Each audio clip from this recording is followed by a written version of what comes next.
Ce journal vous est offert par le FPI, Fonds des promotions de l'industrie, votre partenaire privilégié pour la réussite de vos projets.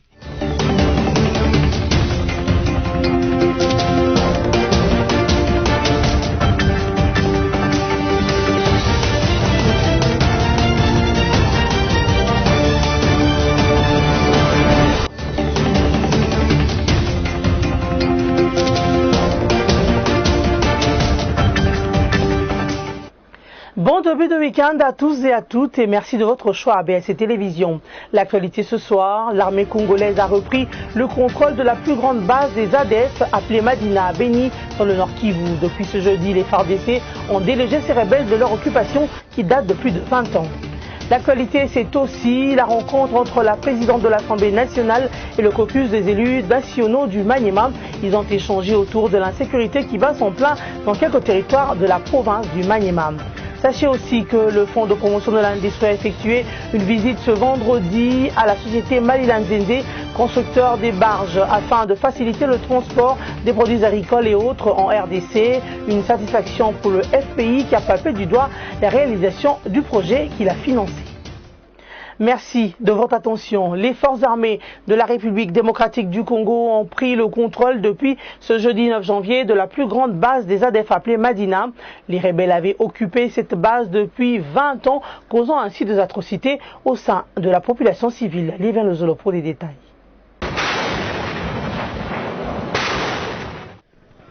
C'est un nouveau pas franchi dans les opérations des traques des rebelles ADF.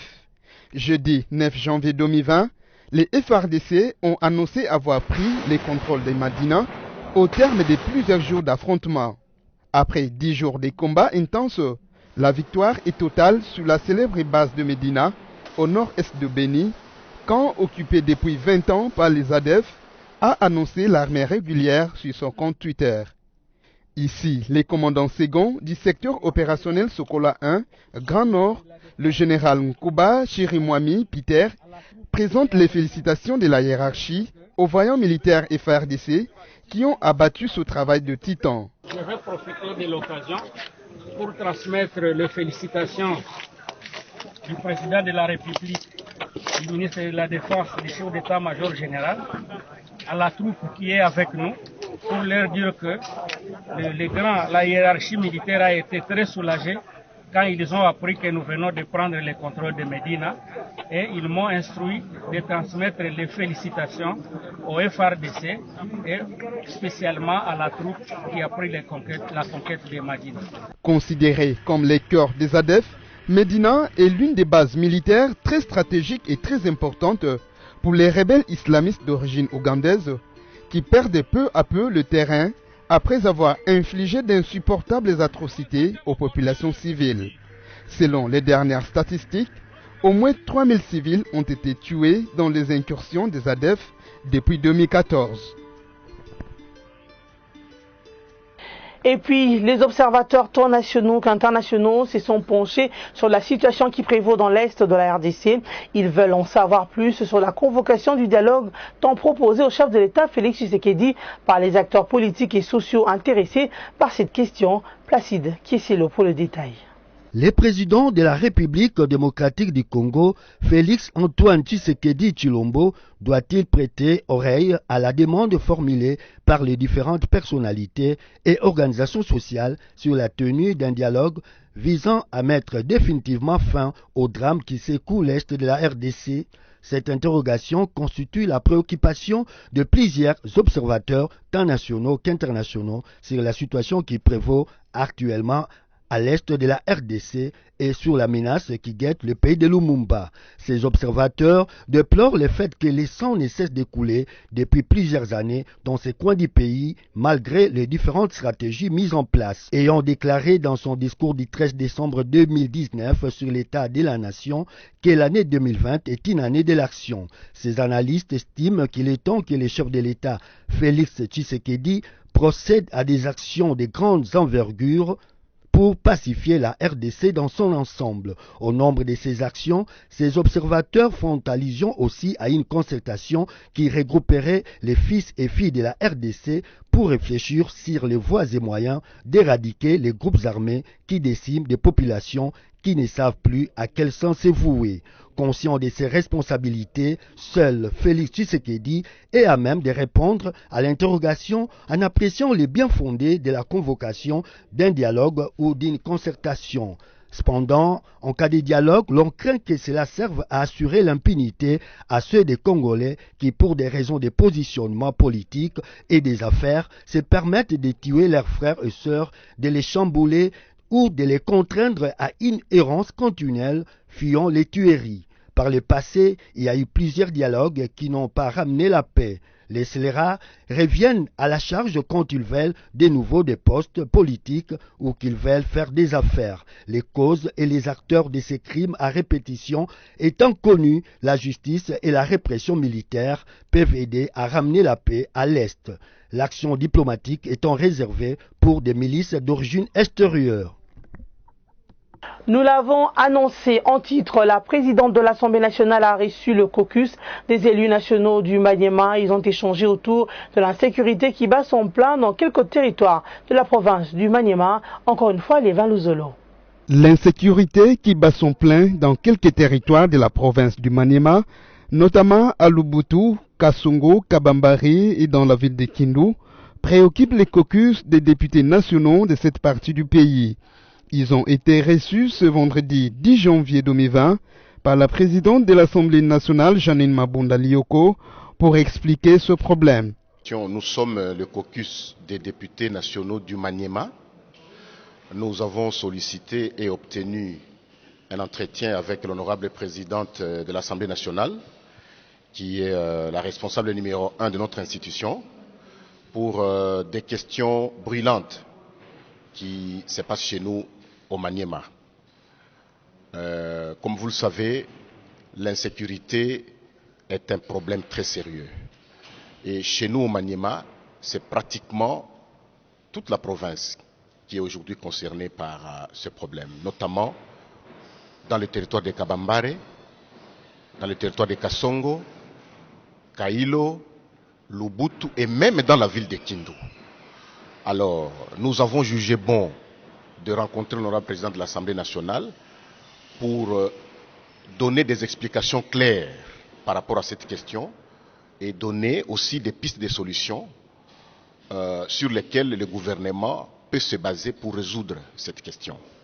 C'était ça l'essentiel. Vous savez qu'à Kabambare, il y a un problème très récurrent qui est ancien, qui est vieux, même par rapport à d'autres problèmes de sécurité qui se posent à l'est, disons, je parle de Beni Butembo, mais nous sommes également concernés par cette question d'insécurité. Puisque notre problème a été soumis à la présidente de l'Assemblée nationale, elle va porter la voix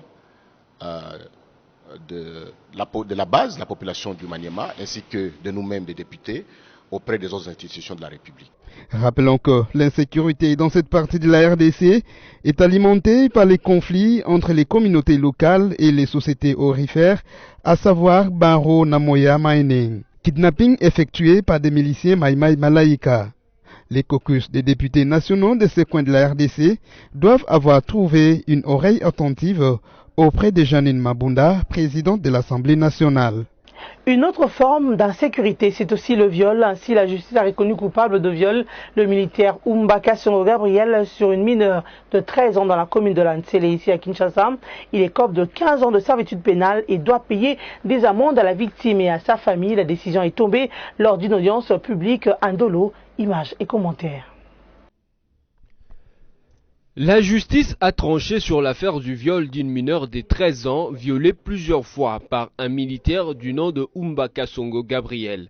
Au cours d'une audience publique du tribunal militaire siégeant à Ndolo le mercredi 8 janvier 2020, l'agent Umbaka Songo Gabriel a été condamné pour une peine de 15 ans de servitude pénale.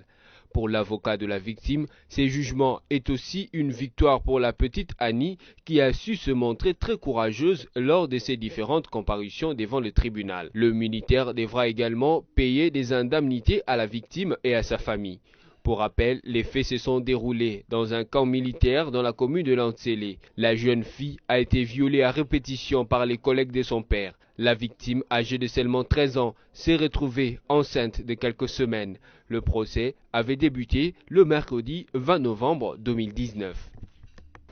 La situation à l'université de Kinshasa, on en parle encore. Le commissariat provincial de la police nationale congolaise a rapporté que des armes à feu et des munitions ont été découvertes au Home 8 et dans sa cave.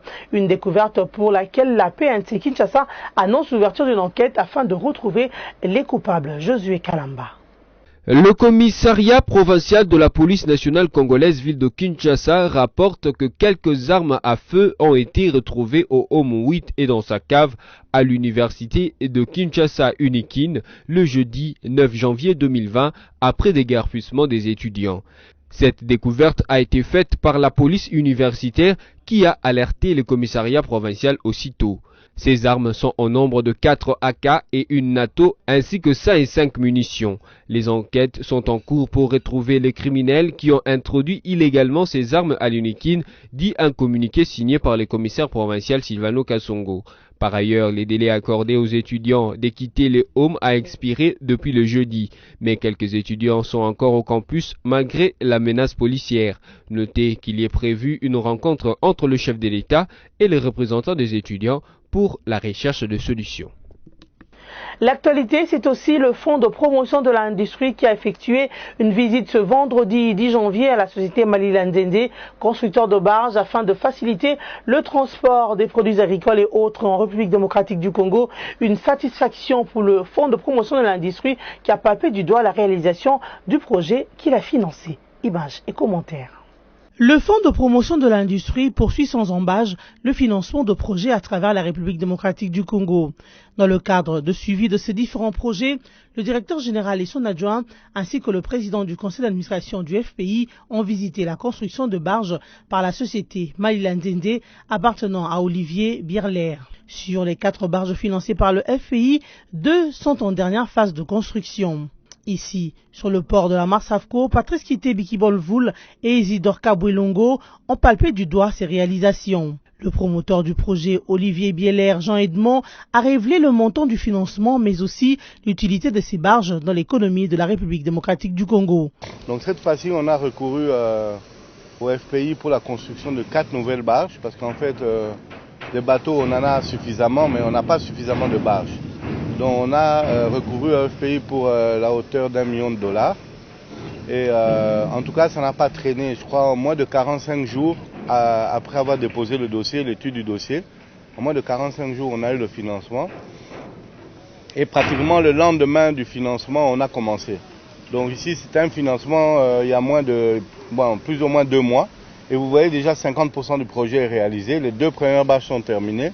Dans moins de 4-5 jours, elles vont être mises à l'eau et puis nous allons recommencer encore d'autres. Parce que vous savez, il y a des régions ici comme Bumba, et Lissala et Yambenga, tous ces endroits-là sont des greniers. Il y a pendant les saisons de produits agricoles comme le maïs ou le riz ou tout ça, vous avez vraiment une abondance de produits, mais il y a toujours un problème de transport. Donc ça tombe vraiment à point d'avoir beaucoup de bateaux, beaucoup de barges, afin que les produits ne traînent pas là-bas. Parce que vous savez, l'offre et la demande, plus vous avez de produits sur le marché, le prix va descendre. Ça va profiter quand même à la population. Quand vous n'avez pas assez de bateaux et que les produits arrivent au compte-gouttes, les produits sont rares et les prix augmentent. Donc c'est vraiment un projet directement qui va au bien-être de la population, parce qu'elle favorise justement la baisse des prix et l'évacuation des produits agricoles. Le Fonds de promotion de l'industrie, qui s'est inscrit dans la logique du financement de la chaîne des valeurs, n'a pas hésité de répondre favorablement à la demande de la société Malilandende, nous a confié son directeur de supervision, Moutouare Bignogno. C'est un opérateur qui a une expérience dans le domaine. Des deux, le FPI a amorcé un processus de financer les chaînes des valeurs.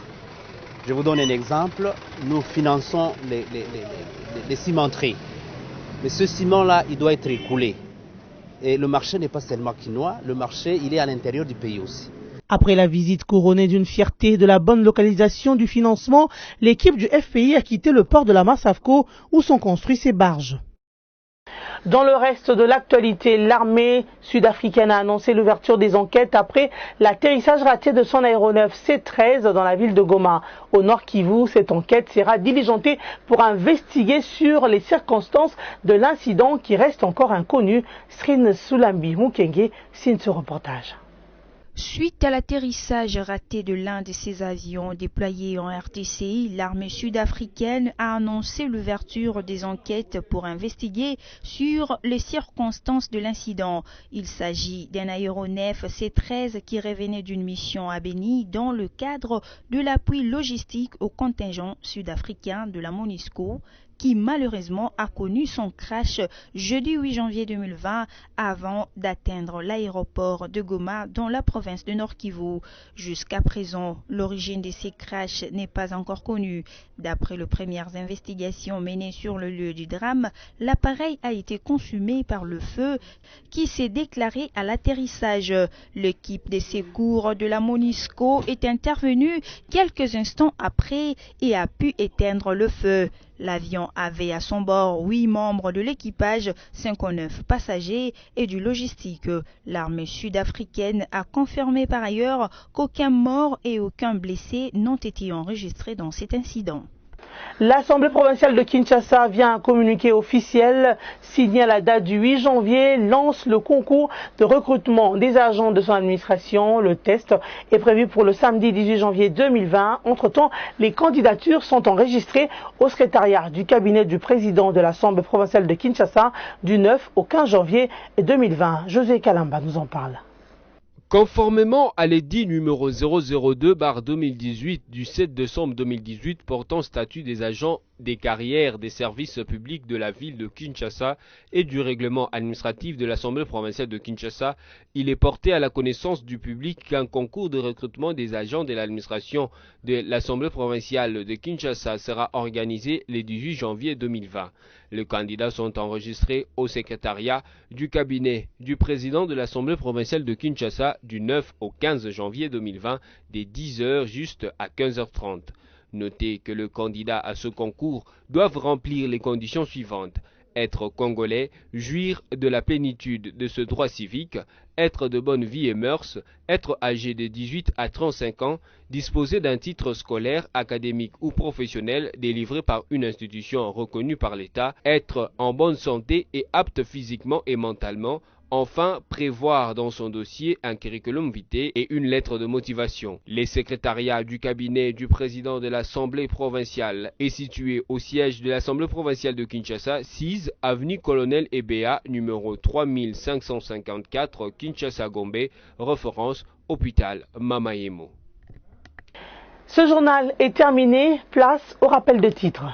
L'armée congolaise a repris le contrôle de la plus grande base des ADF appelée Madina à Beni dans le Nord Kivu. Depuis ce jeudi, les FARDC ont délégé ces rebelles de leur occupation qui date de plus de 20 ans. L'actualité, c'est aussi la rencontre entre la présidente de l'Assemblée nationale et le caucus des élus nationaux du Maniema. Ils ont échangé autour de l'insécurité qui bat son plein dans quelques territoires de la province du Maniema. Sachez aussi que le Fonds de promotion de l'industrie a effectué une visite ce vendredi à la société Maliland Zende, constructeur des barges, afin de faciliter le transport des produits agricoles et autres en RDC. Une satisfaction pour le FPI qui a frappé du doigt la réalisation du projet qu'il a financé. Merci de votre attention à BSC Télévision. Passez un excellent week-end en notre compagnie.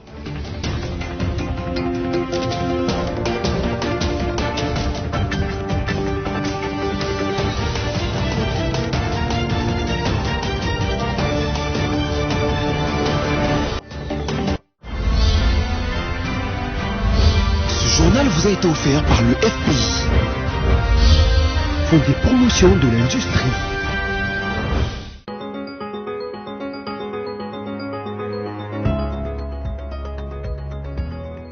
Mesdames et messieurs, bienvenue à la revue de presse des médias en ligne que vous propose la rédaction de BCTV. Place à l'arbitrage, c'est les titres à la une du site d'information forumdesas.org. Dans les développements, nous pouvons lire ce qui suit.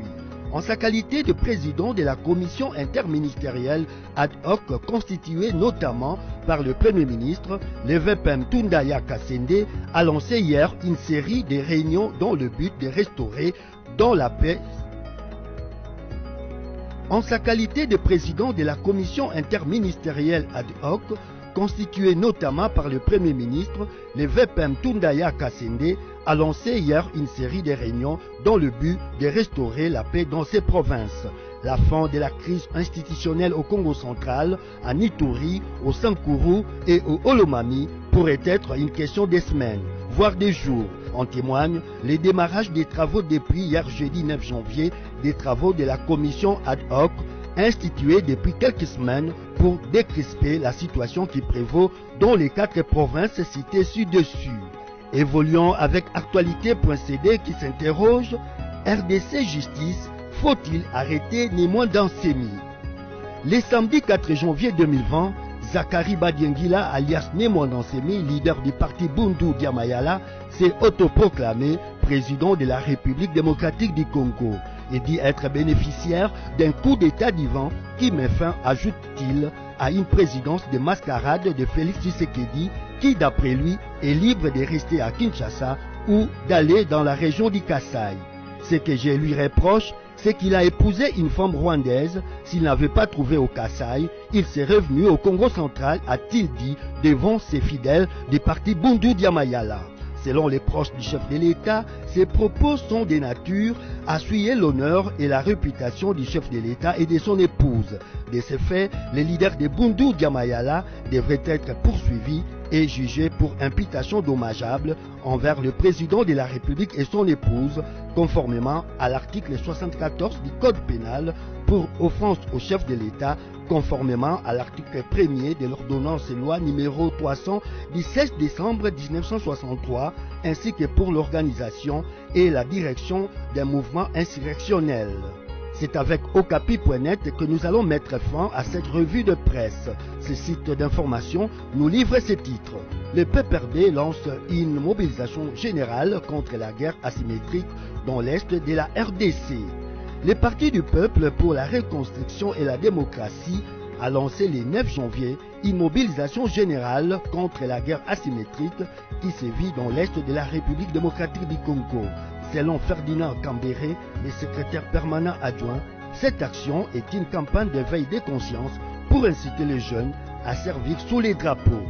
Fin de cette revue de presse. Nous vous disons sincèrement merci pour votre fidélité.